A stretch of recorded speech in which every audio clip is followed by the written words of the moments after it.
சோமா நில்லு. சந்திரா இதையும் கணக்கில் வச்சுக்க. சரிண்ணா. சைட்டுக்கு தானே போகிறேன், வா போகலாம். வேணாண்ணே, நேற்று ஃபுல்லாக உட்காந்துட்டு தான் இருந்தேன், கொஞ்சம் கூட நடக்கவே இல்லை. அப்போ ஒன்று பண்ணு, அங்கே ஒரு போஸ்ட் ஆஃபீஸ் இருக்கும், அங்கே வந்து கேளு சொல்லுவாங்க. தூரம் கொஞ்சம் அதிகம் தான், சீக்கிரம் வந்து சேரு. சரி, பைக் அங்கே விட்டு வாங்க, 2 பேரும் நடந்து போகலாம். இங்கே பாரா, நீ நடந்து வரது இல்லாமல் என்ன வர கூப்பிட்டு இருக்க. மல்லி, இன்னொரு பாண்டு கொண்டு வா. 2 பாண்ட ஒண்ணா போட்டு தாங்கண்ணா. சரி, உன்னால 2 பாண்டை தள்ள வச்சு கொண்டு போக முடியுமா? இல்லண்ணா, முடியாது. முடியாதுல்ல? முடியாது. இதை கொண்டு போய் கொட்டிட்டு மறுபடியும் கொண்டு வா. சரிண்ணா. பாண்டை வைங்க. ஐயோ, இருமிட்டே இருக்க, ஆனால் புகையை நிப்பாட்ட மாட்டேறியானே. ஊதி தள்ளுற. சோமம் வர்றான், பார்த்தானா தொலைச்சிருவான்.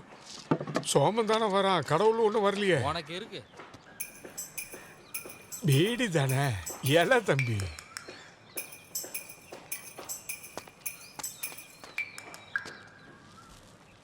பைத்தியக்கார பையன் நம்பிட்டான்.